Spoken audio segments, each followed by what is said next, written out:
Hello and welcome back to On the Couch with Nikki, where I bring you experts for expats. I'm coming to you today from the glorious showroom in Kalang Avenue that has a full range of sofas and lounges and bedding and dining tables. Come down and have a look. So, who's on the couch today? I actually have two guests with me today to talk about the topic of foster care, fostering a child.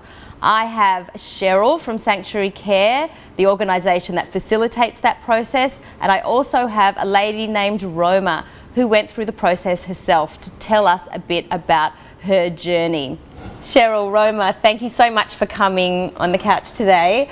Cheryl, I think we'll start with you because you're from the organisation that runs this service. So if I say, yes, I am serious about foster care, I'd like to find out more. What's the process from there? Okay, so what will happen is that our recruitment officer will go down to have a chat with the family to see, whether they are really ready for the rigors of actually fostering a child. Yes. And if they really are still interested in doing so, then our social worker will go down to conduct about 1 or 2 interviews to check up on the background of the family, their preferences for fostering. So that would take roughly about 2 months or so. Okay. And there's a screening process that we go through as well. Are people able to select the child that they want to foster, or is one just given to them? Well, I guess you can state your preferences, but before we actually place a child, what will happen is that we will share with the foster parent what the background of the child, and also the age, the gender, general details about the child. Foster parents are at liberty to decide whether they want to take up the placement or not. How long's a placement? It really depends. It could be anything from a few days up to about 3 months. Is that the maximum, 3 months? That would be the maximum. Okay. I think emotionally there are considerations as well. I might direct this to you, Roma. What were some of your considerations? I mean, I know there would be a myriad questions that people have. What if I get too attached to the child? How do I separate from a child once they've been integrated into our house? What if we don't want them to go? So what was your journey like? Yep, so I thought about what's the emotional impact on me? How am I going to feel? I have 2 children in my house already. What's the emotional impact going to be on them? What are behaviors going to be like? What is logistics going to be like? So what's drop off and pick up? How are we going to make this all work logistically? And then the emotional piece of how do you learn to love a child who is not yours? Yeah. And then how do you let go of a child that you learn to love? How do you? So in my case, I haven't experienced the true letting go yet, as my foster child is still with me. But he does go home on the weekends. So I do kind of experience the short-term goodbyes. And what happens if it just doesn't work? It just doesn't work out. The child comes into the household and it's just not working out. And it's not like a product that you can just return it. Sorry. Yeah. So this is a person. We try to explore alternatives, give suggestions, and if it still doesn't work out, it is okay. It happens. Yes. So what will happen is that we'll place the child with another family, and hopefully that will work out as well. Yes. So you'd have to consider school fees. No, in this case, so he. So we'll call John, the foster child that's with me, we'll call John. That's not his real name.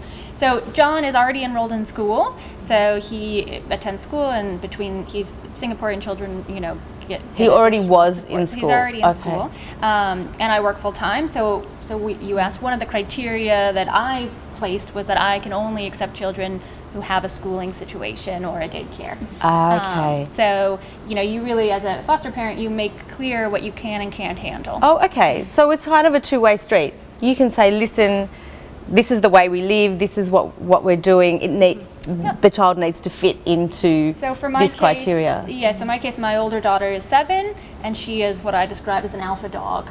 She is a leader, and she would not do well with a child older than her in the house. Did the children get to meet before a decision's made? Generally, no, because we do fostering, emergency fostering and interim care. So usually the placements are very last minute, I would say. And you would also have to manage your other children, or somebody would have to manage their other children to be able to explain to them that this child is coming into the house and what that means. And that would obviously depend on how old the children are, how much they understand. A 7-year-old would understand. Yep. And she's been very, she's shown a lot of caring, which I've been glad to see. You know, How old's John? So John's 4.5. Okay. And my younger daughter is also 4.5. They're just 1 month apart. And they get on like best buddies. And are you worried about even the 4-year-olds closer in age when there is that separation? So I have the theory it's better to have loved and lost Yeah. than to never have loved at all. My kids have made very clear that he is not a permanent member of our family, that he is not staying. He has a family who loves him and he is going back to. So you say that he has a family that loves him. There is a perception, I suppose, that all foster kids have been abandoned or have been abused or have no other home to go to. We take in cases where there is an identified caregiver who is able to give care for the child, but is temporarily unable to do so. The foster children are just in a household situation that's just not resourceful or just Temporarily not resourceful. Yes. temporarily. Yes. Okay. So maybe, it's an extended sleepover. So common reasons that sense, yes. that children end up in care can be incarceration of the parents. So loving parents who are providing for their child, but have a criminal charge, usually not a violent one. So they need to spend a few months in the criminal justice system, but they are coming out and they will parent that child and want to very much. Or a health issue. So Cheryl had called me a few months before I received John and said there's a mom who, a single mom who needs to go in for an elective surgery into hospital. It's going to take 2 or 3 days to recover in the hospital, and then she needs 2 or 3 days at home. Yeah. So it's a period of 6 days. She just can't care for this child. But after 6 days, it's no problem. Everyone assumes, everything's going to be fine. Okay. Does it cost to foster? The general cost of caring for a child, that being said, medical cost is covered by sanctuary care. Okay. The general traveling to and fro from school is covered by us. Yes. Oh, okay. But there's no fee that you would have to pay Nope, not at all. to do this. Okay. And Sanctuary Care is very supportive, and they're a nonprofit and they don't have extra funds, but they are very supportive. So John gets transported every day to and from school. Yeah. So that's huge for me because logistically, I don't have to bring him to his school, which isn't close by. Yeah. So that's big. And then I know for babies that also, a large portion of the children placed are babies. So I think that you also provide diapers and formula sometimes in certain situations. Most people, if a friend said, can you take John for 2 weeks? We're going through something and we need your help. Sure. And kids, John's coming in to live and everybody would do that. But I think it's just the permanency or the emotional side of it that can be really conflicting. And I think that's a good thing if you get attached to the kid as a parent, as a foster parent. We don't want foster parents who think, oh, so glad so-and-so's leaving. You want a foster parent who does get attached. And you go into it knowing there will be some heartbreak, but ultimately that you've contributed some good and you've gained. Okay, so if a friendship has been forged, which obviously it will have, and then the child moves on to the next family, is there scope for visits? Or, remember the such and such family, I really miss them. Can I go and say hello? I miss them. Or is that encouraged or not? Generally, we do not encourage that. Okay. But that being said, we can actually make arrangements with the natural parents if they are willing to do so. For a meetup. Yeah. Yeah. Has it ever happened that the two families become friends and then they're family friends? Between foster parents, yes. Yeah. So sometimes we have foster children who have multiple placements. Okay. Yes. So foster parents sometimes actually end up being friends. Yeah. So How do they meet each other? Okay. So sometimes we have something called access. So one foster parent may transfer the child to another foster parent. So that's when they meet up and kind of At the get to each door? other. Yes. Like, John's yours now. I'm passing So John I've on. met John's previous foster mother. Okay. With extracurricular activities. I'm just trying to think, what are the reasons why somebody would think, no, this isn't for me? And they might think, well, my current child or children do 10 different activities a week. I really would feel bad that John's only doing one. You know, do you have to treat that child equally as you do your other children, because that's how people approach parenting? It's all equal.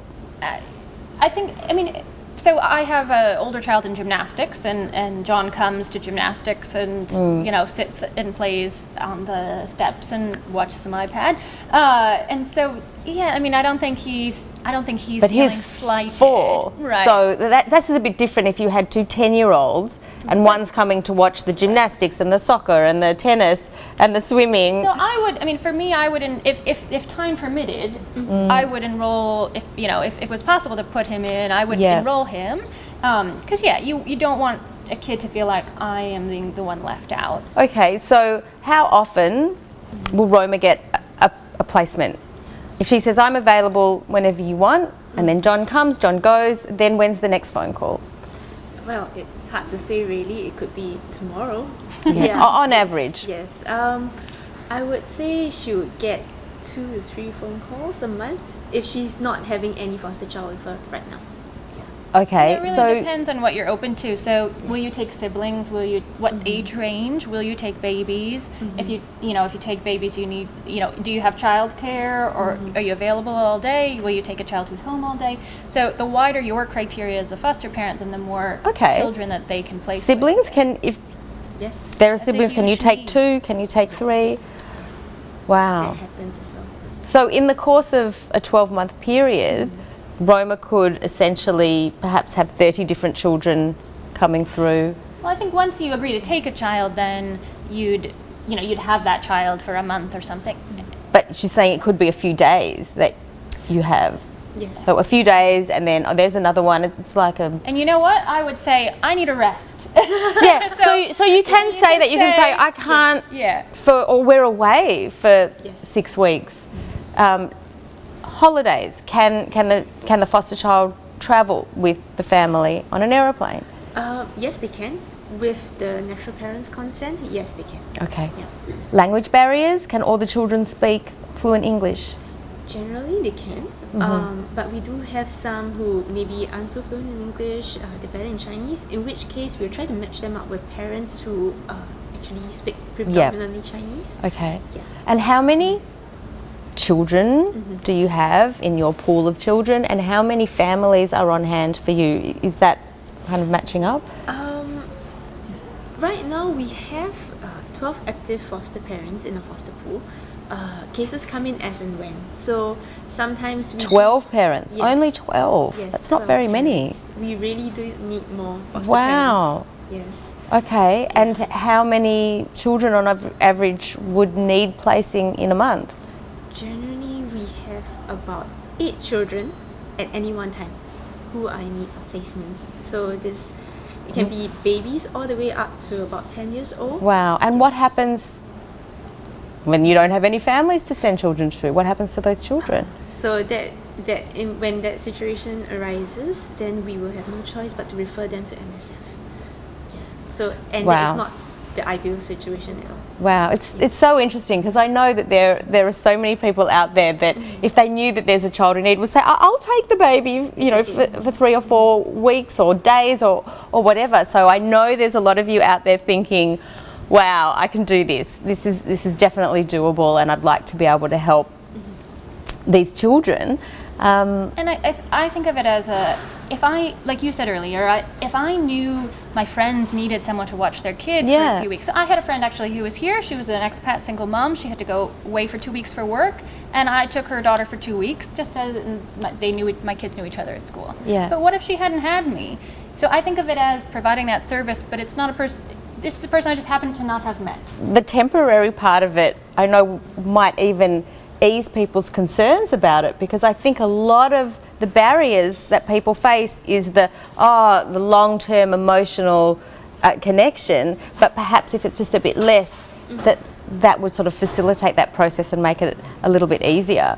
How many of your friends have now decided that they want to do it as well. I've gotten a lot of questions. I mean, it is a big commitment, and I think, you know, for parents of children in the house, that's your biggest fear is how will the children react? How, there have been times when I've got one kid having a temper tantrum and another kid who wants something to eat. And you can't meet everybody's needs, and they're just going to have to live with that. But what a great life skill to have, and what a great experience for children to have, and to know that they're helping people in need. Helpers. A lot of families have helpers. Are the helpers also allowed to care for the child? Yes. We do understand that, a lot of families have helpers and all. And helpers are very important in the fostering process as well. It was important, so when the social worker came, they talked to my helper and made sure that she understood what fostering was and that she was comfortable. She would need to understand as well. And you mentioned that you work, so you don't have to be a stay-at-home parent to be able to foster. Yes. It's literally just a child slotting in to your life as you would just be looking after somebody else's child. Yeah. Oh, wow. Thank you so much. This has been very enlightening for me. I'm sure a lot of people out there also are very thankful to have this information so that they can be informed enough to perhaps inquire or make a decision. Thank you so much. Thank you so much. It's been wonderful having you today.